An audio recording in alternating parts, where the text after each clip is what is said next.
UP की सबसे hot seat Ayodhya की हर समीक्षा की गई है। अयोध्या में खुद यूपी बीजेपी अध्यक्ष भूपेंद्र चौधरी ने बैठक की है और अयोध्या में हार की समीक्षा की है। दरअसल उत्तर प्रदेश में लोकसभा चुनावों में खराब परफॉर्मेंस के बाद अब बीजेपी एक्शन के मोड में आ चुकी है। पार्टी विरोधी बयानबाजी पर एक्शन की तैयारी है। बीजेपी के कई लोकसभा प्रत्याशी और नेता हार का ठीकरा एक दूसरे पर फोड़ते हुए सार्वजनिक रूप से बयान दे रहे हैं। बीजेपी के कई नेताओं के सार्वजनिक पत्र और वीडियो वायरल करने से पार्टी नेतृत्व बहुत नाराज है। भाजपा ने स्पेशल 40 टीमें बनाई हैं और जिसकी रिपोर्ट के आधार पर वेस्ट यूपी के नेताओं पर अब एक्शन हो सकता है। अब तक पश्चिमी यूपी, बुंदेलखंड, पूर्वांचल, बहराइच और सीतापुर के नेताओं को चिन्हित किया गया है, तो वहीं एसपी के बाद कांग्रेस भी अब समीक्षा के मोड में है। कांग्रेस ने भी जिलाध्यक्षों से रिपोर्ट मंगवाई है। अजय राय का कहना है कि अगर कहीं भीतरघात की रिपोर्ट मिलती है तो कार्रवाई होगी। इन तमाम मुद्दों पर शुरू करेंगे डिबेट, लेकिन सबसे पहले ये रिपोर्ट देखिए।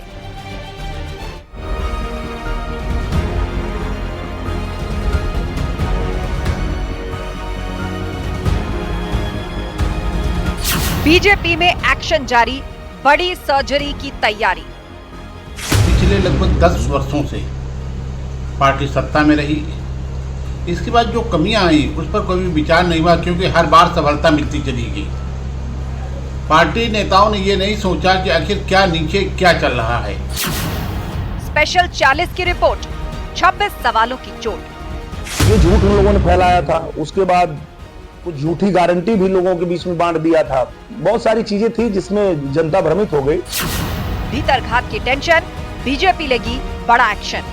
प्रदेश सरकार की राज्य मंत्री है विजय लक्ष्मी गौतम, ये एक दिन भी प्रचार करने के लिए सलेमपुर में कहीं नहीं निकली और अपने लोगों को लगा करके सुनियोजित तरीके से मेरा विरोध कराया और विरोध करा के हर बूथ पर जहां पर उसके कुछ लोग हैं उन लोगों ने हराने का काम किया।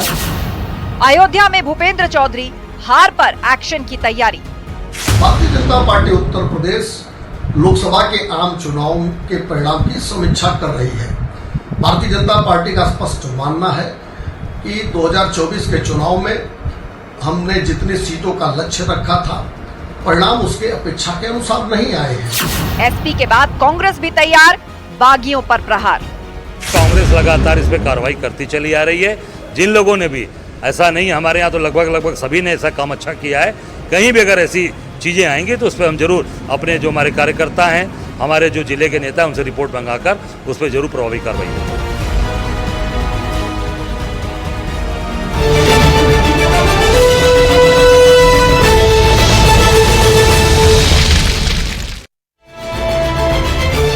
और चर्चा की शुरुआत करते हैं। पूरा गेस्ट पैनल हमारे साथ जुड़ चुका है। आलोक अवस्थी जी हैं बीजेपी के प्रवक्ता, दीपक रंजन जी समाजवादी पार्टी के प्रवक्ता हमारे बीच में हैं, अनिल दुबे जी हमारे साथ जुड़ चुके हैं प्रवक्ता आरएलडी, और थोड़ी देर में कांग्रेस की प्रवक्ता और वरिष्ठ पत्रकार भी हमारे साथ होंगे। आप तीनों का बहुत बहुत स्वागत है इस शो पर। शुरुआत करते हैं आलोक अवस्थी जी आपसे। ये जो स्पेशल 40 की रिपोर्ट है उसमें कहा जा रहा है कुल 26 सवाल हैं। मंथन चल रहा है कि अयोध्या क्यों हारे, इतना काम करने के बाद, इतना मैसेज देने के बाद अयोध्या क्यों हारे, क्योंकि अब रणनीति भी बनानी है, एक बार फिर से ग्राउंड पे उतरना होगा, 9 सीटों पर उपचुनाव भी है। आलोक जी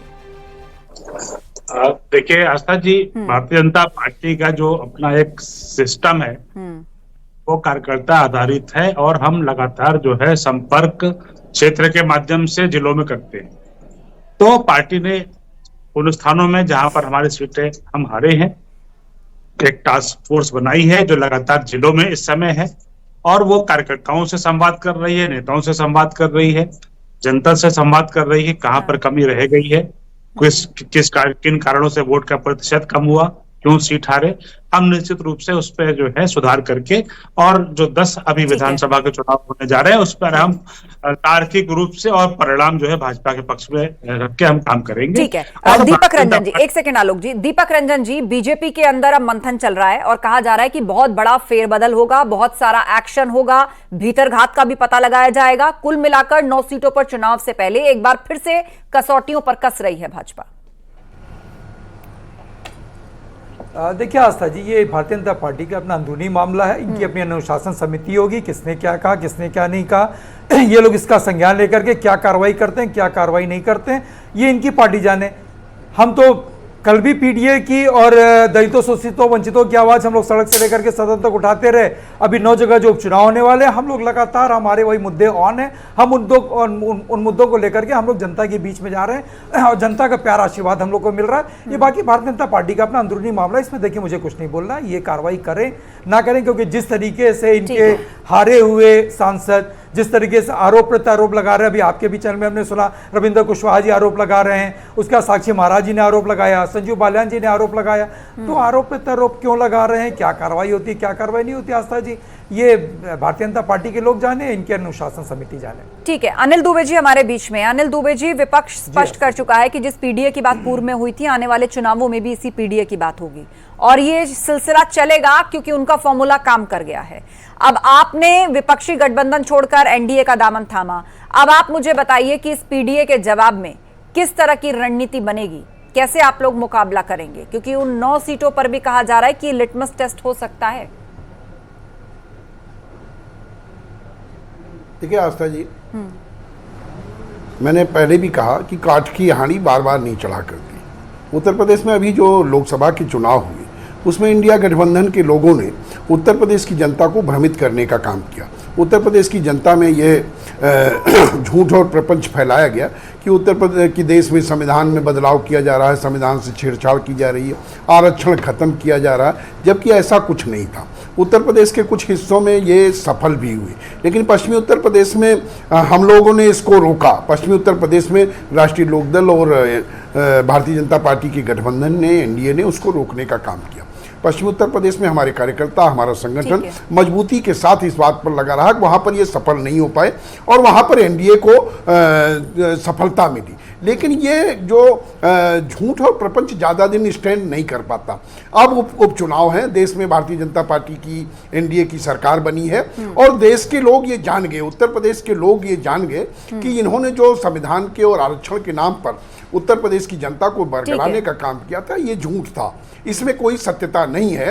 अब इनको आगे जो अभी ये उपचुनाव आएंगे, इसमें भी इनको ये पता चलेगा कि इनका जो इन्होंने झूठ का सहारा लिया था वो उत्तर प्रदेश की जनता इनके भरोसे में। हमारे साथ 2 मेहमान और जुड़ चुके हैं। अब एनडीए को सुधा मिश्रा जी हमें ज्वाइन कर चुकी हैं, कांग्रेस की प्रवक्ता, और विजय उपाध्याय जी भी हमारे साथ जुड़ गए, वरिष्ठ पत्रकार। आप दोनों का भी स्वागत है इस शो पर। सुधा जी, हर पार्टी के अंदर मंथन चल रहा है। लोकसभा चुनाव का जो रिजल्ट आया कि कहीं भीतर घात तो नहीं है, कहां कमी रह गई, किसके बीच में क्या हुआ जिसका नतीजा पार्टी को भुगतना पड़ा। अजय राय का भी इस बीच बयान सामने आया है कांग्रेस से कि कोई भीतर घात होगा तो जरूर एक्शन होगा। जी आस्था जी, क्वेश्चन रिपीट कर देंगे एक बार फिर से जी। पार्टियों के अंदर अब लोकसभा चुनाव के नतीजों पर मंथन चल रहा है कि कहीं भीतर घात तो नहीं है, क्या हुआ, क्यों सीटें हारे, इसी सब को लेकर भाजपा भी मंथन कर रही है और अजय राय भी बयान दे रहे हैं कि अगर भीतर घात हुआ है तो एक्शन होगा। जी बिल्कुल, जहां तक आप भाजपा की बात कर रही हैं तो भाजपा का जो मैंने बयान सुना कि अगर किसी ने गलती की है तो सजा सबसे पहले अगर पार्टी को देना चाहिए किसी को तो मोदी जी को देना चाहिए। बनारस में 10 लाख से ज्यादा वोट लेके आ रहे थे, वहां पे नीचे आ गए। 405 सीटें लेके आ रहे थे, वहां पे उनका सब कुछ फेल हो गया।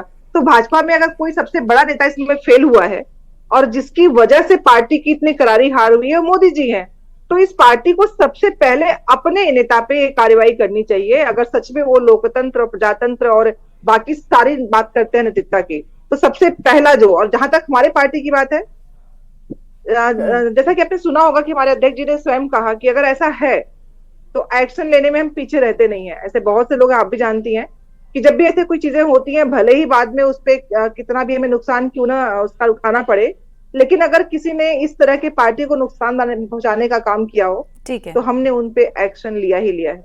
लेकिन जहां तक भाजपा की बात है तो मैं कहना चाहूंगी भाजपा के प्रवक्ता भाई से कि सबसे पहले आप लोगों को जाके अनुरोध करना चाहिए कि बनारस में जिस तरह से 10 लाख लाना था, 10 लाख के अंतर से आलोक अवस्थी जी, मोदी जी ने तो आलोक अवस्थी जी, हाँ, मुझे लगता है कि कांग्रेस शायद अभी धरातल अपना देख नहीं पाई है।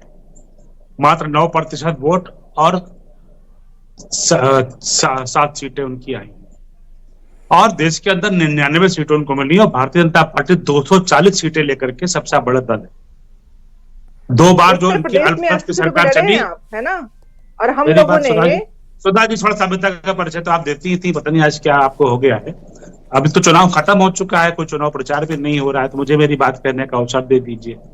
आपकी जो 2004 की सरकार बनी थी और जो 2009 की सरकार बनी थी, उन दोनों का भी टोटल अगर हम जोड़ लेंगे, जो आपको सीटें मिली थी, तो भी 240 की सीटें लेके हम आपसे ज्यादा पाए। तो भारतीय जनता पार्टी को अगर आप कोसना चाहें तो कोसते रहिए, आपके नेता कोसते ही हैं। आज भी वो यही बात दावा कर रहे हैं कि सरकार गिरा देंगे। किस आधार पर कह रहे हैं, कैसे कर देंगे, ये उनके पास कोई तथ्य नहीं है। झूठ फैला रहे हैं, पहले भी बोलते थे, झूठ आज भी बोल रहे हैं कि हमारे सहयोगी दल को छोड़ चले जाएंगे। हम ईमानदार नेतृत्व है हमारे पास, देश को आगे ले जाने वाला नेतृत्व है, सहयोगी दल का हम सम्मान करते हैं और हम उनको बराबर उनका अवसर देते हैं। और आज भी एनडीए की सरकार है, 5 साल पूरा करेगी, 5 साल तक आप इंतजार करते रहिए, उसके बाद फिर देखेंगे। ठीक है, विजय उपाध्याय जी हमारे बीच में, वरिष्ठ पत्रकार। विजय जी, सभी पार्टियों के अंदर मंथन चल रहा है, खासतौर पे भाजपा के अंदर एक व्यापक परिवर्तन की तैयारी की भी सुगबुगाहट है यूपी के अंदर। अब पश्चिमी उत्तर प्रदेश में जो संजीव बालियान संगीत सोम को लेकर हुआ, अयोध्या हार गए, वहां इतना काम हुआ, तो इन तमाम पहलुओं पर बीजेपी के अंदर मंथन चल रहा है और कोई बड़ा उलटफेर हो सकता है, इस तरह की भी चर्चा है। देखिए आस्था जी, मुझे 1 मिनट का समय दीजिएगा। जरूर।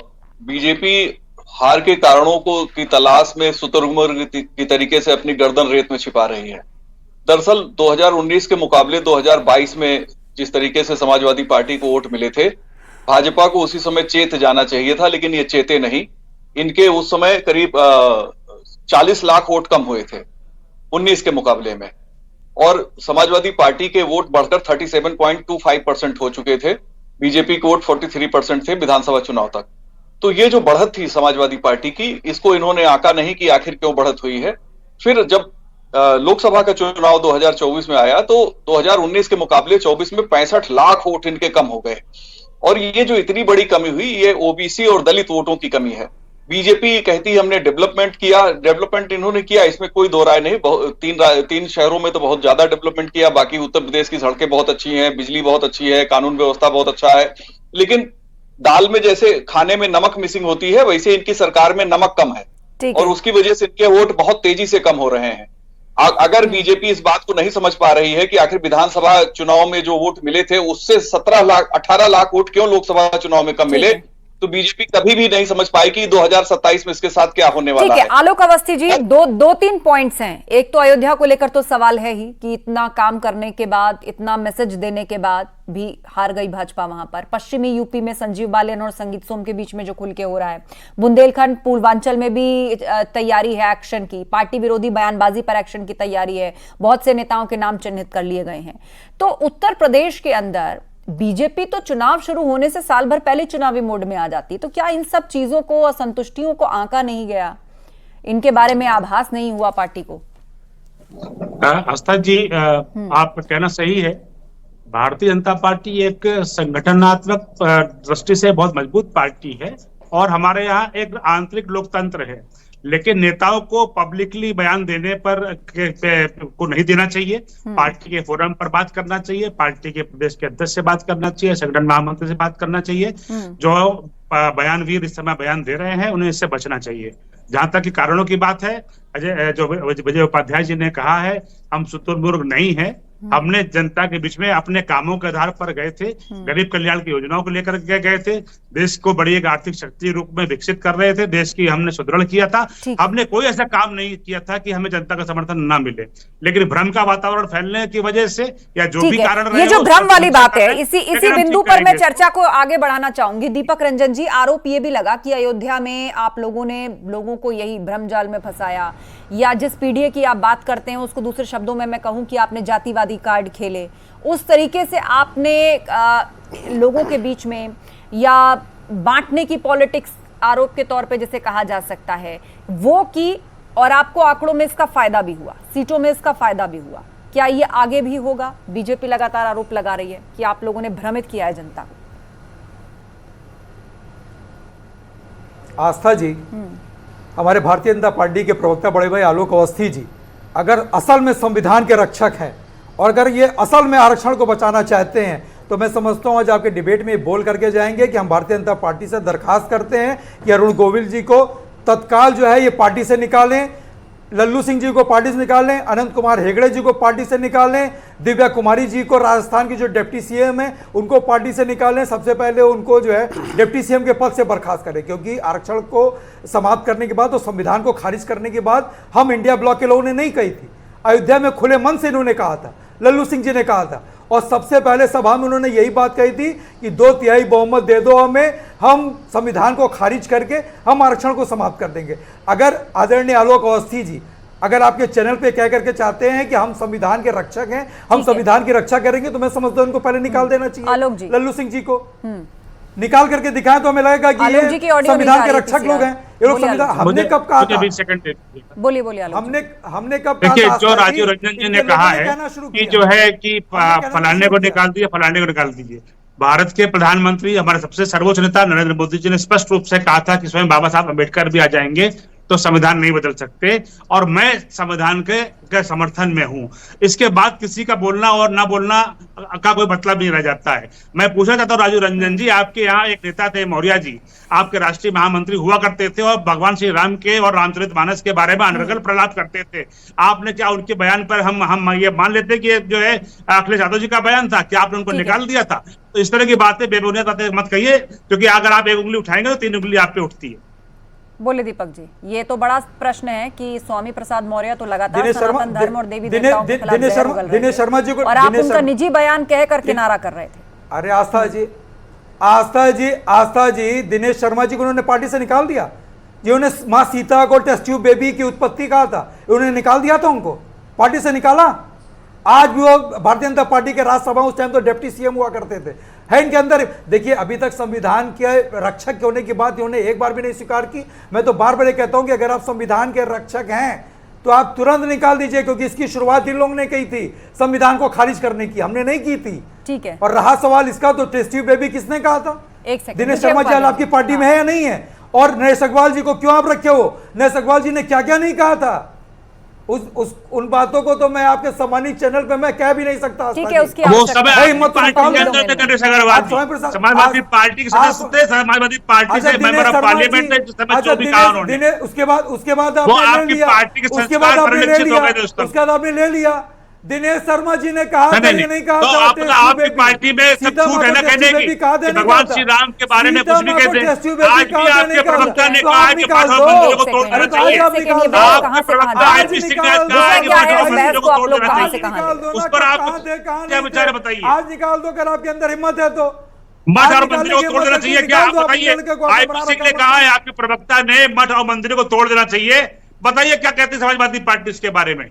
अभी कहा, आज ही आपका बयान है। दिनेश शर्मा जी ने क्या कहा? दिनेश शर्मा जी ने क्या कहा था? दिनेश शर्मा जी को भूल गए आप? दिनेश शर्मा जी को भूल गए आप? चलिए आप दोनों दीपक जी, आलोक जी, आप दोनों शांत हो जाइए। ठीक है, विषय को आगे बढ़ाते हैं, विषय को आगे बढ़ाते हैं। चुनाव खत्म हो चुके हैं, विषय को आगे बढ़ाते हैं। ठीक है, विजय उपाध्याय जी, आप अपनी बात रखना चाह रहे थे, बोलिए। स्पेशल 40 की रिपोर्ट है, कुल 26 इसमें सवाल हैं। उन सवालों को ध्यान में रखते हुए भाजपा के अंदर एक रिपोर्ट बनी है। बड़ा उलटफेर की तैयारी यहां पर चल रही बीजेपी के अंदर। बहुत से नेता हैं जिनको चिन्हित कर लिया गया है। बहुत सारे लोग, हो सकता है कि यूपी या सेंटर की राजनीति जो कर रहे थे उनको साइडलाइन किया जा सकता है। कुछ और नए चेहरों को जगह दी जा सकती है, भीतरघात का पता लगाया जा सकता है। कुल मिलाकर ये एक बड़ी इंजीनियरिंग की तैयारी यूपी बीजेपी में चल रही है। देखिए, बीजेपी बदलेगी तब पता लगेगा कौन से चेहरे बदल रहे हैं। लेकिन विधानसभा चुनाव में जब वोट कम हुए थे इनके, उस समय न तो संविधान का मुद्दा था, ना आरक्षण का मुद्दा था, लेकिन बीजेपी के 40 लाख वोट कम हो गए थे। भारतीय जनता पार्टी ये नहीं समझ पाई कि ये वोट इतनी तेजी से क्यों कम हो रहे हैं।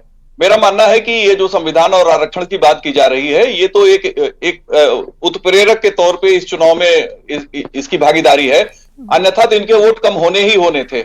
वजह इसमें सिर्फ ये है कि बीजेपी के जो दलित और पिछड़े नेता हैं, वो उनका जनाधार कम हो गया, उनका भरोसा और साख टूट गई।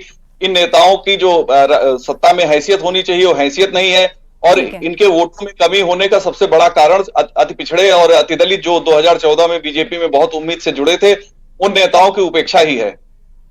ठीक है,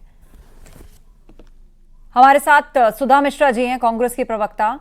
सुधा जी, अब 9 सीटें हैं जिसके ऊपर उपचुनाव होने जा रहा है। अभी भी यही पीडीए, यही गठबंधन, किस तरह की सीट शेयरिंग?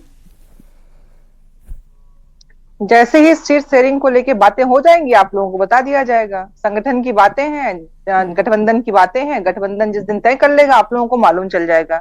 अभी हमारे आलोक भाई ने हमें बताया था कि हमें कैसे अपने व्यवहार पे अपना नियंत्रण रखना चाहिए। आप कुछ भी कह जाएं, आप कुछ भी बोल जाएं, और अभी आपने कहा कि जनता ने हमारी बात सुनी, तभी तो मैंने कहा ना कि आपकी पार्टी को सबसे पहली सजा आपने प्रधानमंत्री जी को देना चाहिए, आपके मोदी जी को देना चाहिए। उनकी बात जनता नहीं समझ पा रही है, लेकिन लल्लू जी की बात समझ ले रही है। आपके अयोध्या में जो बोल रहे हैं, आपके अन्य जो नेता बोल रहे हैं वो समझ ले रही है। मोदी जी कोई बात नहीं मान रहा है। आपने कहा संविधान बदलने की बात मोदी ने नकार दी, लेकिन बाकी जिन 8-9 नेताओं ने बात की कि हम संविधान बदलेंगे, जनता ने उनकी बात मान ली। तो स्वयं आप लोगों को सजा मिलनी चाहिए कि मोदी जी की बात कोई मान क्यों नहीं रहा है, और आप दूसरों के घर में झांकने की कोशिश करते हैं। पहले अपने घर की चीजों को दुरुस्त कर लीजिए।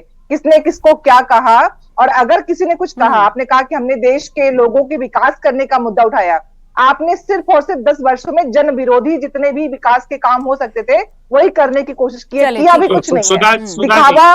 और सुधा जी एक बात का जवाब दीजिए, बीच में देश में 10 सालों में, पिछले 10 सालों में 58 चुनाव हुए, 58 चुनावों में कांग्रेस सिर्फ 8 सुनिए 50 चुनावों के अंदर आपकी पार्टी ने सफाया हो गया। तो क्या श्रीमान अखिलेश यादव ने संन्यास ले लिया? हम पिछले 50 चुनावों में 35 चुनाव हम जीते हैं, 35 चुनाव हम जीते 58 में से। तो क्या आपके जीतने से कुछ नहीं होता है? 8 चुनाव जीतने के 10 सालों के अंदर सुनिए, राहुल गांधी जब भी कोई रास्ता जी को चुप कराइए, मेरे बीच में सिखा रहे थे, विनम्रता और नजारे क्या सिखा रहे थे। ठीक है, अब आप प्रधानमंत्री को लेकर पालन नहीं बातें कह रही हैं तो उसका जवाब दे रहे हैं आलोक अवस्थी जी। ठीक है, नहीं मैं बता देती हूँ, 10 सेकंड खत्म करिए, फिर मैं अनिल दुबे जी का काम होता है जनता के हित के काम करना। इन्होंने कौन कौन से काम किए बता देंगे? इन्होंने क्या एक्स्ट्रा कर दिया विकास के? किसने क्या किया है वो चुनावी मंचों पर भाषणों में बोला गया है। बीजेपी ने क्या वादे किए थे, बीजेपी ने क्या किया है, उसके दावे मंच से किए गए। आप लोग क्या करना चाहते हैं, उसके दावे भी मंच से किए गए। बहरहाल इससे आगे बढ़ते हैं। अनिल दुबे जी, यहां पर पार्टी की हार क्यों हुई, मंथन चल रहा है, भीतर घात तो नहीं है, उस पर चर्चा हो रही है। और पश्चिमी यूपी की बात करते हैं तो यहां से 2 नाम सबसे प्रोमिनेंटली सामने आते हैं, एक है संजीव बालियान, दूसरा संगीत सोम। ये दोनों जो पब्लिक डोमेन में बयानबाजी हुई, हार का ठिकरा एक दूसरे पर फोड़ना, मतलब ये चीजें जो पक रही थी या जो खराब हो रही थी, आप कह लीजिए ये चुनाव से पूर्व हो रही थी, इनको समय रहते हुए क्यों नहीं संभाला गया? देखिए आस्था जी, ये विषय भारतीय जनता पार्टी का है। बालियान साहब भी भारतीय जनता आप पार्टी सहयोगी दल हैं, आपने सचेत किया था कि यहाँ पर इस तरीके का कुछ चल रहा है, आप सहयोगी दल हैं, पश्चिमी यूपी की राजनीति आप लोग भी करते हैं। ये काम भारतीय जनता पार्टी का है, ये इनको, हाँ अब ये उस पर समीक्षा करें। जहां तक राष्ट्रीय लोकदल की बात है तो राष्ट्रीय लोकदल के राष्ट्रीय अध्यक्ष चौधरी जयंत सिंह जी ने पश्चिमी उत्तर प्रदेश में 60 जनसभाओं को संबोधित किया। पूरे चुनाव में कोई भी लोकसभा क्षेत्र नहीं रहा जहां वो ना गए हों, और चाहे मुजफ्फरनगर हो या कैराना हो, वहाँ पर राष्ट्रीय लोकदल ने प्राण से इनकी भारतीय जनता पार्टी की मदद की, एनडीए की मदद की, और हम लोगों ने पश्चिमी उत्तर प्रदेश में इनका जो झूठ का सहारा लिया उसको रोका भी। पश्चिमी उत्तर प्रदेश में इनको उस तरह की सफलता नहीं मिली। लेकिन ये भारतीय जनता पार्टी अपने लोगों पर किस तरह की कार्रवाई करती है, किस तरह उनकी समिति है, वो हमें लगता है कि वो अपने यहाँ अनुशासन बनाने का काम करेंगे। हमारी तो केवल उनको सलाह ही हो सकती है कि अनुशासन बनाया जाए, और हम अपने यहाँ, अगर हमारे यहाँ किसी ने कहीं पर कोई गड़बड़ी की होगी तो हम उस पर निश्चित रूप से कार्रवाई करेंगे। ठीक है, आलोक अवस्थी जी। आस्था जी देखिए, हर राजनीतिक दल के अंदर कई तरह के विचार होते हैं, लेकिन हम एक राष्ट्रवाद और राष्ट्रप्रथम की भावना से हम काम कर रहे हैं। और आज भी देखिएगा कि एमएसपी के दामों को हमने बढ़ा दिया है। आज की जो केंद्रीय कैबिनेट हुई है, एमएसपी के दाम बढ़ा दिए गए हैं, 14 फसलों में दाम बढ़ाए गए हैं। हमने जो वादा किया है वो हम निभा रहे हैं। सबसे पहला कैबिनेट का निर्णय ये हुआ केंद्र सरकार का कि हमने कहा कि हम 3 करोड़ मकान गरीबों के लिए और बनाएंगे। कैबिनेट का फैसला किया। सबसे पहले जो निर्णय हुआ, हम किसान सम्मान निधि की पहली किस्त जारी करेंगे। हमने अभी कल ही प्रधानमंत्री जी ने पहली किस्त जारी कर दी है, इस तीसरी बार की मोदी सरकार की, और हमने 20,000 करोड़ रुपया 10,000 के आसपास किसानों के, 10 करोड़ के आसपास किसानों के में पहुंचाया है। हम आगे भी, हमने जो कहा है हमारे मैनिफेस्टो में कि हम 70 साल से अधिक उम्र के व्यक्तियों को उसमें बिना किसी उनके भेदभाव के हम उनको आरोग्य का बीमा देंगे। उसमें कोई भी, उसमें हमने कोई क्राइटेरिया नहीं रखा। सभी 70 साल के ऊपर जितने भी होंगे, चाहे वो आर्थिक रूप से सुदृढ़ भी हो, चाहे कमजोर हो, उनको सबको हम देंगे। ये हमने कहा है। हमने 3 करोड़ महिलाओं को लखपति दीदी बनाने के लिए क्या है। बिल्कुल। तो अब आप ये कह रहे हैं कि इस टेन्योर में पूरी तरह फोकस इन्हीं वादों पर रहेगा और उनको ग्राउंड पर उतारेंगे। लेकिन दीपक रंजन जी, अभी हाल ही में आपने भी देखा होगा समाचार की बहुत सारी फसलों पर एमएसपी को बढ़ाया गया है। किसानों का एक बड़ा मुद्दा रहा, आप लोग भी उस आंदोलन में साथ रहे, एमएसपी की बात आप लोग भी करते रहे, कांग्रेस पार्टी भी करती रही। तो एमएसपी बढ़ाई है सरकार ने कुछ फसलों पर, और सबसे ज्यादा धान। अरे आस्था जी, एमएसपी का मतलब होता है मिनिमम सपोर्ट प्राइस। आप उस पर गारंटी दीजिए ना। ये कौन, आप गन्ना मूल्य बढ़ाइए, आपकी 400 सीटें आप नहीं पार कर पाए, आप गन्ना मूल्य 400 पार कर दीजिए। एमएसपी की गारंटी दीजिए ना। आप एमएसपी की बात कर रहे हो कि एमएसपी 7 साल से आपकी सरकार है, आप उस पर एमएसपी की गारंटी नहीं दे पाए। आज जब उत्तर प्रदेश की जनता ने आपको दिखाया कि किस तरीके से जो आपको चुनाव में हराने का काम किया, उसके बाद आपको एकदम से याद आया। देखिए, बार बार मैं एक बात सुनता हूं आस्था जी कि भारतीय जनता पार्टी हमेशा चुनावी मोड में रहती है। ये सही है, मैं आपकी बात से इत्तेफाक रखता हूं। ये चुनावी मोड में रहते हैं, लेकिन एक काम के मोड में कभी नहीं रहते, जिससे जनता का लाभ हो, जनता का हित हो। अभी हमारे आदरणीय बड़े भाई अनिल दुबे जी, जो आरएलडी के प्रवक्ता जी, कह रहे थे कि अगर ये ना होते तो भारतीय जनता पार्टी और गर्त में चली आती और सीटें हारती भारतीय जनता पार्टी। आज इन्होंने दबे जबान में बात कह दी कि वहां पे आरएलडी का अगर साथ नहीं होता तो ना ये मथुरा जीतते, ना ये मेरठ जीतते, ना मुजफ्फरनगर ये हारे। इनके आने के बाद ये हारे, आपका हारे, समीक्षाओं का दौर है और यही समीक्षा, यही मंथन भाजपा में भी चल रहा है, आप लोगों की पार्टी में भी चल रहा होगा। ठीक है, गन्ने के मूल्य पर भी आपकी मंशा पूरी हो जाएगी। हाँ। वो भी बढ़ जाएगा। अच्छा, गन्ना का समर्थन मूल्य आधा मिनट आस्था जी मैं और लेना चाहता हूँ। ठीक है, चलिए, मेरे पास 10 सेकंड और है, बोलिए। नहीं, गन्ना का मूल्य 400 पार हो जाए ना। अरे गन्ने के चीने मिले बेच खाए आप लोग अपने सरकार के 400 पार नहीं हुए आस्था जी। गन्ना का मूल्य 400 पार हो जाए, उसको हमने बढ़ाया है। 400 पार, आप बता रहे हो एमएसपी का रेट बढ़ा दिया, एमएसपी का रेट बढ़ा दिया, क्या बात कर रहे हैं आप? अरे ठीक है, बड़े दावे किए जा रहे हैं, थोड़ा समय लेकर देखना होगा कि इन दावों की क्या हकीकत सामने आती है। बहरहाल वक्त का तकाजा है, मुझे शो वाइंड अप करना है, समय पूरा हो गया। आप सभी मेहमानों को बहुत शुक्रिया इस चर्चा में शामिल होने के लिए। तो कुल मिलाकर यूपी की सबसे हॉट सीट अयोध्या की हार की समीक्षा की गई है और खुद यूपी बीजेपी अध्यक्ष भूपेंद्र चौधरी ने वहां पर मीटिंग्स की हैं, हार की समीक्षा की है। इसके अलावा भी हार की समीक्षा चल रही है, भीतरघात था नहीं था इसको भी पता किया जा रहा है, कुछ नेताओं पर एक्शन की तैयारी है और कुल मिलाकर यूपी बीजेपी में एक बड़ा उलटफेर भी हो सकता है, पार्टी विरोधी बयानबाजी पर एक्शन की तैयारी है। तो दूसरी तरफ ऐसी एक्सरसाइज कांग्रेस पार्टी के अंदर भी चल रही है। अजय राय कह रहे हैं कि अगर कोई भीतरघात होता है, हारी हुई सीटों की समीक्षा करेंगे। जिलाध्यक्षों से रिपोर्ट भी मंगवाई गई है और उन्होंने कहा है कि कहीं अगर ऐसी रिपोर्ट मिलती है तो कार्रवाई होगी। कुल मिलाकर उत्तर प्रदेश में 9 सीटों पर उपचुनाव होने जा रहा है। उससे पहले सभी पार्टियां लोकसभा चुनाव के बाद आए नतीजों से आगे की सोच पर बढ़ चली है।